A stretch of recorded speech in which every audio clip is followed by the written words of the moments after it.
Sophie was 28 years old. Every weekday looked almost identical. She woke up at 6:30, made herself a cup of coffee, drove 40 minutes through traffic to a small marketing agency in downtown Chicago, spent 8 hours answering emails and attending meetings she barely cared about, and returned home exhausted. Her apartment wasn't messy, it wasn't depressing, it was simply quiet, too quiet. 3 years earlier, Sophie had imagined that by 28 she'd be married, maybe thinking about buying a house, planning vacations with someone she loved. Instead, she lived alone. Her longest relationship had ended almost 2 years ago after discovering that her boyfriend had been seeing someone else for months. She never completely recovered from that betrayal, not because she still loved him, but because it became difficult to trust anyone afterward. Since then, dating apps felt exhausting. Blind dates were awkward, and every conversation seemed to end exactly the same way. So, let's keep in touch. Nobody ever did. The only part of her day she actually looked forward to was her evening walk. Every night around 7:30, she walked through Lincoln Park. No headphones, no phone, just silence. It became her way of escaping the constant noise inside her own head.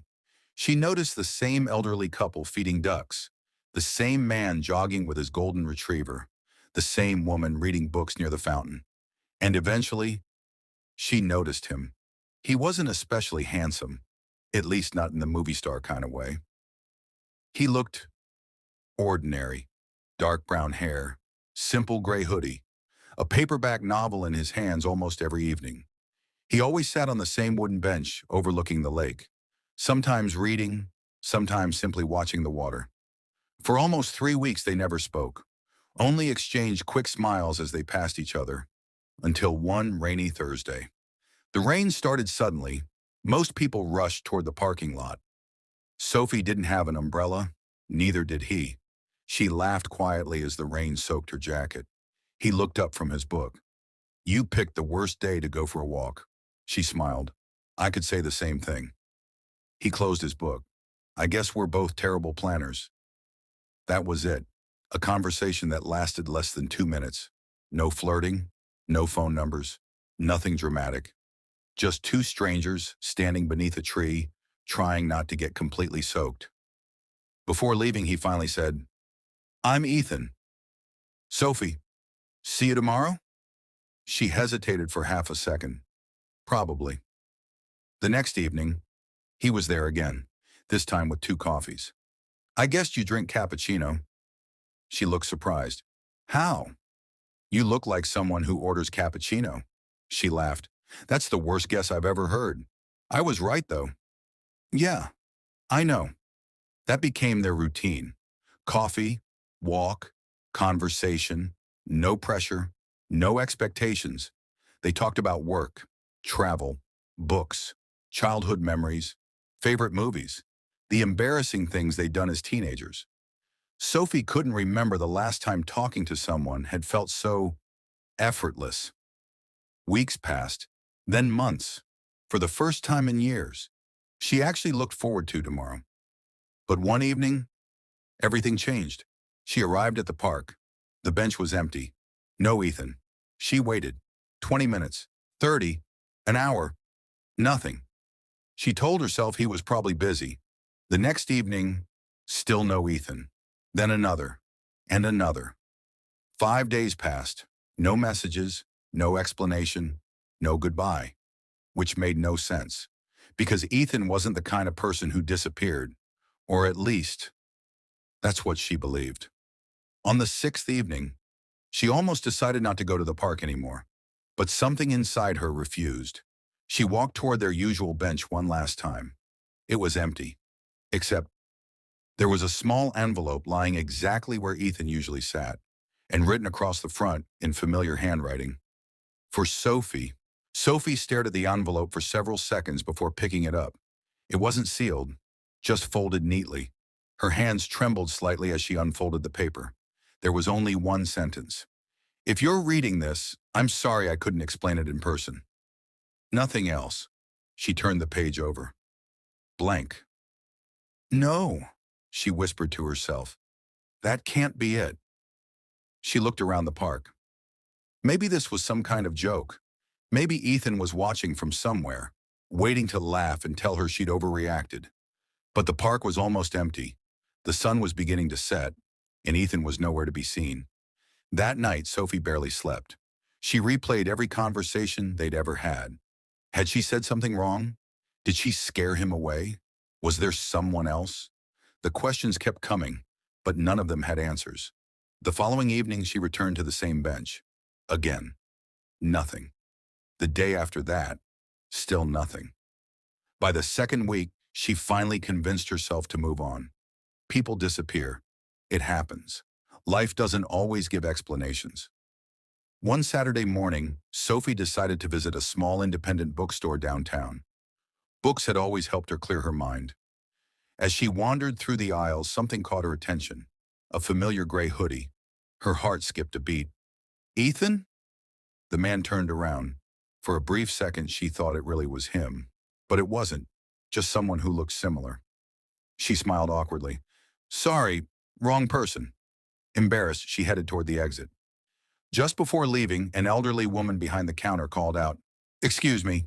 Sophie turned. I've seen you before. I don't think so. The woman smiled. You were here a few months ago. Sophie frowned. No, I wasn't. The woman looked confused. You came with a young man. He bought a copy of The Night Circus. You were laughing because he couldn't pronounce the author's name. Sophie froze. That had happened, exactly like that. But they had visited a completely different bookstore, across town, not this one. Are you sure? I'm positive. The woman disappeared into the back room. A minute later, she returned holding an old receipt. We keep signed receipts for local author events. She handed it to Sophie. 2 names, Ethan Brooks, and beneath it, Sophie Carter. Dated almost 2 months ago. But Sophie had never been inside this store before. She was certain. A chill ran through her body. Something wasn't right. That evening, she searched Ethan's name online for the first time. She realized something strange. He barely existed online. No Instagram, no Facebook, no LinkedIn, nothing. Only one search result appeared. A local newspaper article from almost 6 years earlier. The headline made her stop breathing. Local firefighter saves 3 children during apartment fire. Below the headline, there was a photograph. It was Ethan, a little younger, smiling. The article described him as a firefighter who had become a local hero after rescuing an entire family from a burning building. Sophie smiled. So that's why he never talked about work. Then she noticed something else. At the bottom of the article, there was another link. She clicked it. A follow-up story published 3 years later. The headline was only 7 words. Firefighter Ethan Brooks seriously injured during rescue. Her stomach tightened. She opened the article. It explained that Ethan had suffered severe injuries while rescuing an elderly couple from a warehouse fire. According to the report, he survived. But after months of rehabilitation, he resigned from the department. The article ended there. No updates, no interviews, nothing.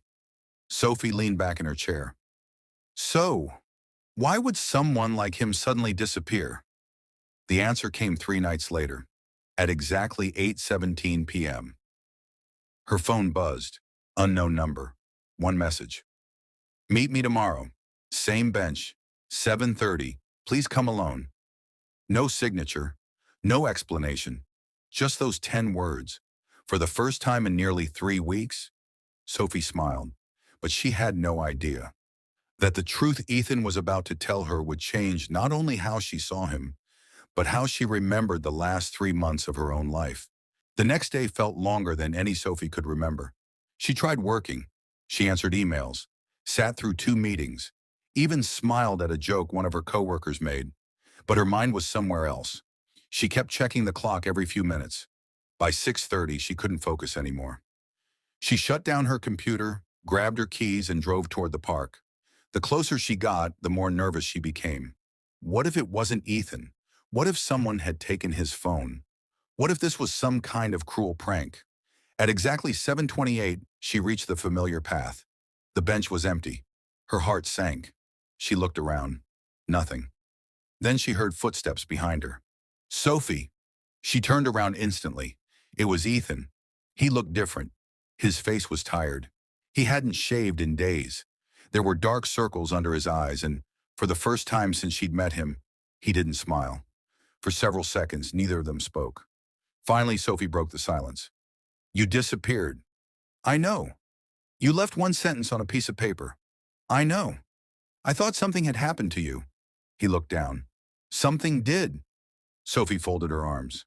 Then explain. Ethan took a deep breath. You deserve that. They sat on the bench. For almost a minute, all they could hear was the wind moving through the trees. I wasn't honest with you. Sophie stared at him. What does that mean? I told you I worked in construction. I don't. You already know I used to be a firefighter. She nodded. I found the article. I figured you would. He looked across the lake before continuing. 3 years ago, after the accident, my life completely changed. I couldn't go back to work. I couldn't sleep. I couldn't stay in crowded places. I stopped answering friends. I stopped answering family. I convinced myself everyone would eventually leave anyway. Sophie listened without interrupting. The first year, I barely left my apartment. The second year, I started forcing myself to walk. Same park, same bench. Every evening. He smiled weakly. That's where I met you. She softened a little. So why disappear? Ethan looked at his hands. Because I made a mistake. What mistake? I started needing you. She frowned. What? I told myself I wasn't looking for another relationship. I wasn't ready. But every evening, I waited for you. If you were 5 minutes late, I worried. If you laughed, my day got better. If you were sad, I couldn't stop thinking about it. He shook his head. I realized I was falling in love. Sophie remained silent, and that terrified me. Why? Because I know what happens when people get close to me. They get hurt. My job proved that. My accident proved that. My life proved that. So, I left before you could. Sophie looked at him for a long moment, then quietly asked, You really thought disappearing would hurt less? Ethan didn't answer, because he already knew the answer. She stood up from the bench. For a second, Ethan thought she was leaving. Instead, she looked him straight in the eyes. You know what hurts the most? He slowly shook his head. You made a decision for both of us.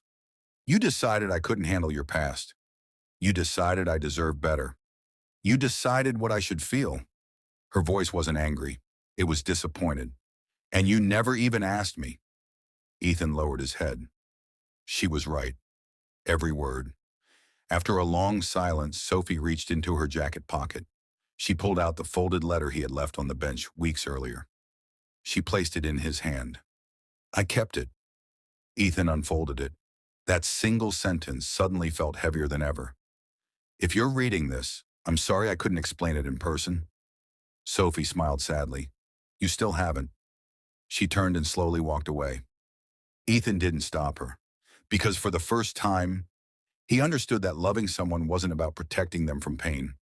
Sometimes,